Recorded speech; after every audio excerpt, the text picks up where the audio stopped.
आशा करता हूं आप सब बहुत अच्छे होंगे। मेरा नाम है सिद्धांत अग्निहोत्री। स्टडी ग्लोस पे आपका बहुत बहुत स्वागत है। कौन सी सेना कितनी ताकतवर है, global fire power ranking 2024 release हो गई है, तो चलिए बात करेंगे। मैंने इससे पहले भी कई सारे लेक्चर्स बनाए हुए हैं। अगर आपको प्रॉपर कंपैरिजन देखना है कि भारत के पास कितने जहाज है, पाकिस्तान और चाइना के पास कितने जहाज हैं, नेवी कितने हमारे पास एयरक्राफ्ट कैरियर हैं, कितनी पनडुब्बियां हैं, तो उसके लिए आप हमारा वो वाला लेक्चर देख सकते हैं। तो मैं डिस्क्रिप्शन और कमेंट बॉक्स में आपको लिंक दे दूंगा, आप उस पर क्लिक करके वो लेक्चर्स आपको मिल जाएंगे। ओके, तो बस और कुछ नहीं। बाकी मैं आपको बताऊं कि हमारा जो शानदार पॉर्न एडिक्शन का कोर्स है, खत्म कर देंगे हम आपका पॉर्न एडिक्शन। 14वां दिन है आज। हर दिन एक नई टेक्निक बता रहे हैं। आज ज़ेबरा टेक्निक पे बात होगी। रिकॉर्डेड लेक्चर्स आपको मिल ही रहे हैं, लाइव लेक्चर्स भी आपको मिल रहे हैं। तो मेडिटेशन की तरह है ये। इतने बच्चों ने मुझे मैसेज किया है, इतने सारे टेस्टिमोनियल्स, बहुत बहुत शुक्रिया आपका कि हमको बहुत खुशी है कि हम आपकी जिंदगी में बदलाव ला पा रहे हैं। सिर्फ 350 रुपए का कोर्स है और आप आइए, अवेल करिए, आपको बहुत ज्यादा फायदा होगा। तो बात इतनी सी है कि वो वाला लेक्चर देखिए, इस पे हम सिर्फ और सिर्फ रैंकिंग्स की बात करेंगे, ठीक है। तो इसमें global fire power ranking, global fire power ranking की बात करें तो कैप्सूल लग रही है तो यह बताती है कि कौन सी सेना कितनी ताकतवर है। हालांकि देखिए, इसमें सब कुछ स्ट्रेंथ पे निर्भर नहीं करता। एग्जांपल के तौर पे अगर जहाजों की बात करें, पानी के जहाजों की, तो चाइना के पास काफी हैं, लेकिन अमेरिका के पास कम है। बट फिर भी अमेरिका नंबर 1 पे है। क्यों? क्योंकि अमेरिका के पास मिसाइल्स ज्यादा हैं। अमेरिका की जो जहाज हैं वो एफिशिएंट ज्यादा है। तो बहुत सारी चीजों पे देखा जाता है। तो इसमें अगर बात करते हैं global fire power military strength की, 2024 हर साल इसको रिलीज किया जाता है।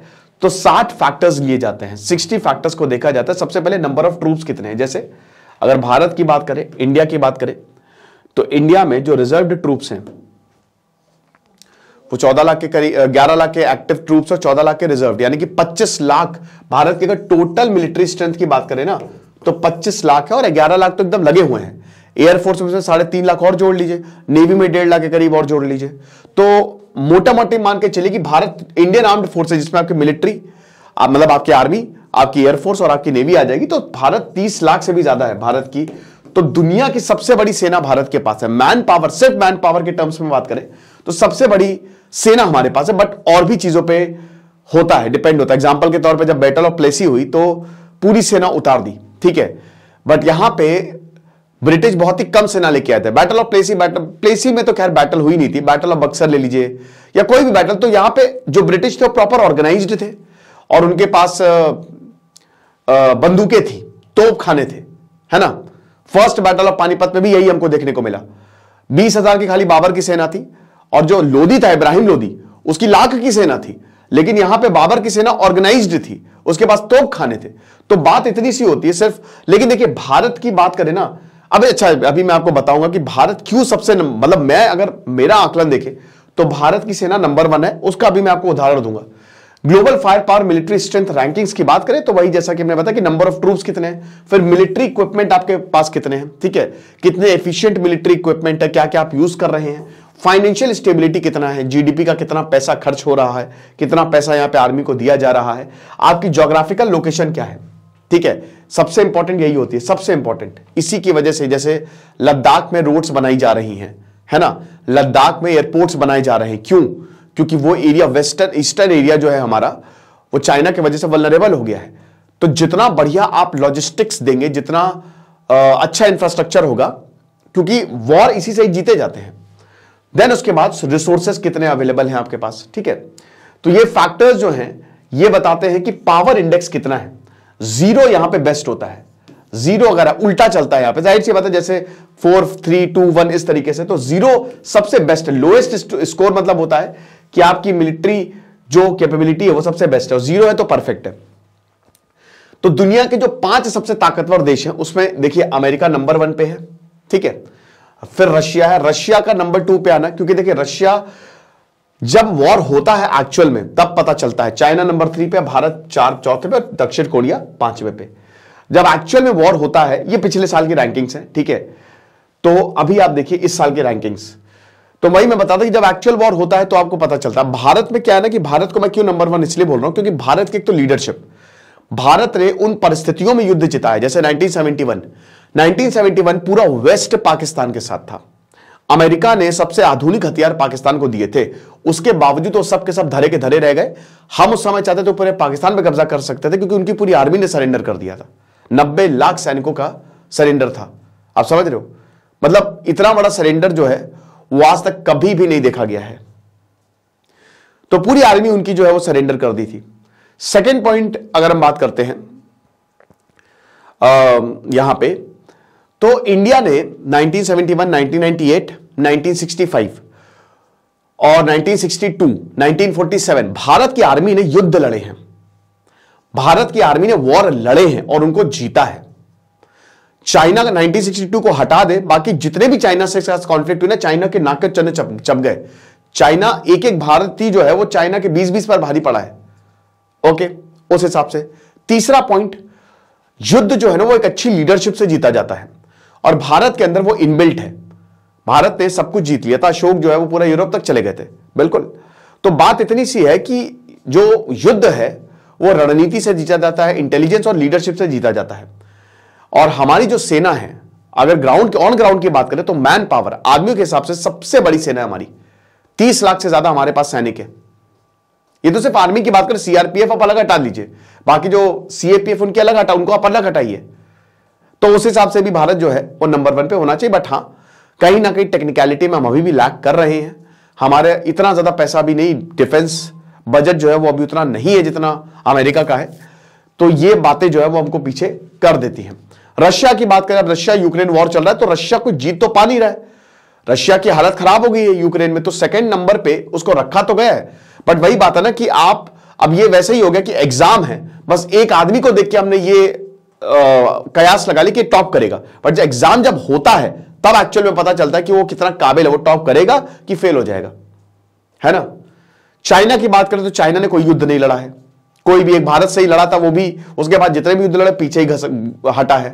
पाकिस्तान जितने भी युद्ध लड़ा है वो हारा है। इनफैक्ट पाकिस्तान की सेना ज्यादा अप्लाइड है, ठीक है, मतलब उन्होंने भी युद्ध लड़े हैं। तो ये चीज है। बाकी अमेरिका जो लगातार, अमेरिका की आर्मी ने अपने आप को प्रूव किया कि लगातार वो युद्ध लड़ते रहे हैं, कभी वियतनाम में, कभी इराक में, कभी अफगानिस्तान में। तो लगातार अमेरिका की मिलिट्री जो है वो वॉर में इंडल्ज रही है। जापान की बात करें तो जापान को तो मैं क्या ही बोलूं, अभी जापान अगर अपनी पे आ गया तो ऐसी की तैसी कर देगा, ठीक है। मतलब आप ये समझिए कि जापानी पगलेट थे एकदम। 1867 में जो मेजी रिस्टोरेशन आया है, उसके बाद से जापानी आर्मी ऐसा आगे बढ़ी है कि दोबारा फिर वो कभी कोई देश ही नहीं संभाल पाया, बस उन्होंने लोगों को मिटा दिया। पागल थे, पूरे चाइना को अपने कब्जे में कर लिया था। चाइना को, मतलब 2 ऑफिसर में यहां पे शर्त लगी थी कि कौन कितना गले काटेगा। कामिकाज़े, भाई अमेरिका से भिड़ गया था अकेला। जापान छोटे से छोटा सा आइलैंड रशिया को हरा दिया, ठीक है। पूरे ब्रिटेन को भगा भगा के मारा। तो आप ये समझिए कि जापानी अभी तो अपने पे, क्योंकि अमेरिका ने उसका कार्यभार संभाला है कि तुम मिलिट्री ताकत हम देंगे, हालांकि फिर भी जापान ने अपनी मिलिट्री को अच्छा खासा कर लिया है। साउथ कोरिया, ये एक बहुत ही इंटरेस्टिंग फैक्टर रहा। साउथ कोरिया 5वें नंबर पे आ गया। अब साउथ कोरिया देखिए, क्योंकि नॉर्थ कोरिया बगल में है और नॉर्थ कोरिया शायद हमला कर सकता है। जिस तरीके से किम जोंग उन बढ़ रहे हैं और जो उनकी तैयारियां चल रही हैं, तो माइट बी पॉसिबल कि वो इस साल हमला कर दे। तो इसीलिए साउथ कोरिया ने अपनी मिलिट्री कैपेबिलिटीज को बहुत ज्यादा बढ़ा दिया है, ठीक है। तो ये चीज है। तो एक यूनिक फॉर्मूला होता है यहां पे, जिसमें ज्यादा टेक्नोलॉजी, भले ही आप स्मॉल हो, बट आपकी टेक्नोलॉजी कितनी बढ़िया है, जितनी शानदार टेक्नोलॉजी होगी उतनी ही अच्छी आपको रैंकिंग मिलेगी। तो अब यहां पे हालांकि हर एक नेशन को, चाहे लेसर डेवलप्ड नेशन भी, उनको भी इक्वल अपॉर्चुनिटी यहां पे दी जा रही है। तो मल्टीफेसेट अप्रोच है ताकि मिलिट्री की कंप्लीट पिक्चर दी जा सके। ये रैंकिंग है, ठीक है। तो डेफिनेटली नंबर 1 पे है आपका अमेरिका, नंबर 2 पे आपका रशिया, ठीक है। रशिया, हम भाई रशिया से अपने वेपन्स खरीदते हैं, रशिया है। बट यूक्रेन वॉर में बहुत ज्यादा सक्सेस रशिया को नहीं मिली है। क्या इसलिए भी नहीं मिली क्योंकि अमेरिका और यूके का काफी ज्यादा सपोर्ट है। रशिया फुल ऑन वॉर नहीं है वो, ठीक है। रशिया ने ऐसा नहीं कि अपने सारे हथियार यूज कर दिया, पूरी मिलिट्री उतार दी है, ये भी चीज है। तीसरे पे ऑफकोर्स चाइना है, ठीक है। चाइना का एडवांस वेपन सिस्टम, और चाइना, हालांकि चाइना के जैसा कि मैंने बताया कि आर्मी अप्लाइड नहीं है, ठीक है। कोई युद्ध नहीं लड़े अभी चीन ने। और भारत चौथे नंबर पे, बट होना नंबर 1 पे चाहिए, क्योंकि भारत ने युद्ध लड़े और युद्ध जीते हैं। बांग्लादेश को आजाद कराया, इतिहास में पहली बार ऐसा हुआ है कि जब, और इसीलिए भारत से कोई भिड़ता नहीं है, भारत की बात हर कोई मान लेता है। यूक्रेन सबसे पहले भारत से मदद मांगने आया था कि भैया कुछ करिए, हमारी कुछ करो। फिर उसके बाद साउथ कोरिया है। साउथ कोरिया का जो एंट्री वो रही है, बट 5वें नंबर पे आ गया है। फ्रांस होता था, फ्रांस टॉप 10 में नहीं आपको दिखेगा, फ्रांस की सेना टॉप 10 से बाहर चली गई। फिर उसके बाद यूके, साउथ कोरिया यहां पे होता था, 6ठे नंबर पे होता था, ठीक है, और 5वें नंबर पे यूके होता था, लेकिन अब यूके जो है वो 6ठे पे आ गया। यूके की नेवी जो है, नेवल, यूनाइटेड किंगडम हमेशा एक शानदार नेवल पावर रहा है, तो जिसके पास नेवी होगी ना वो राज करेगा, मान के चलिए, जब बढ़िया नेवी होगी। फिर जापान आ गया, जापान भी, और टर्की ने भी अपनी सेना को बहुत तगड़े से बढ़ाया है। फिर पाकिस्तान 9वें नंबर पे है, और इटली जो है वो 10वें नंबर पे है। और सबसे ये आप ये देख सकते हैं कि टॉप पावर्स जो ऑन द राइज है, south Korea, Japan, Turkey, Iran और इजराइल। ईरान भी देखिए, ईरान वैसे तो 14वें नंबर पे है, और अभी जैसे ईरान ने पाकिस्तान पे हमला भी किया, पाकिस्तान 9वें नंबर पे, लेकिन ईरान लगातार आगे बढ़ता जा रहा है। इजराइल 17वें पे, लेकिन टेक्नोलॉजी की बात करें तो इजराइल बहुत ज्यादा ताकतवर है, अमेरिका का भी काफी अच्छा खासा सपोर्ट है। फिर उसके बाद टॉप 10 कंट्रीज जो जिनकी मिलिट्री सबसे खराब है, ठीक है, तो इसमें 145 देश है, तो ये आखिरी से 10वां नंबर है। तो इसमें भूटान सबसे आखिरी में, भूटान एक पीसफुल नेशन है, ठीक है, और भूटान की पूरी जिम्मेदारी भारत ने ली है, ठीक है, कि अगर मान लो कभी भूटान पे हमला हो जाए तो भारत की मिलिट्री वहां पे सबसे पहले जाएगी, तो भूटान की पूरी जिम्मेदारी भारत ने ली हुई है, इसलिए भी। फिर मोल्डोवा हो गए, सुरीनाम हो गया, सोमालिया एक फेल्ड स्टेट है, यहां पे तो आतंकी संगठन आपको ज्यादा मिलेंगे, बेनिन हो गया, लाइबेरिया, सब अफ्रीकन देश आपको ज्यादा देखने को मिलेंगे, सब अफ्रीका के ही है बेसिकली। बेलीज हो गया, सीरिया लियोने हो गया, सेंट्रल अफ्रीकन रिपब्लिक, और आइसलैंड। आइसलैंड तो खैर अगर घूमने की बात करें तो आइसलैंड सबसे शानदार देश है, यूरोप का बहुत ही छोटा देश, ठीक है, अभी ज्वालामुखी फटा है यहां पे।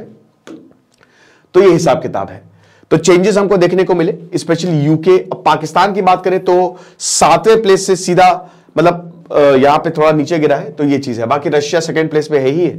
तो ये सारी चीजें हैं, ये मैंने आपको बता दिया। ग्लोबल फायर पावर लिस्ट, हमारे कोर्स को जरूर अवेल करें। दोबारा से हमने इसको खोला है, आज के लिए बस खोला है। Thank you so much.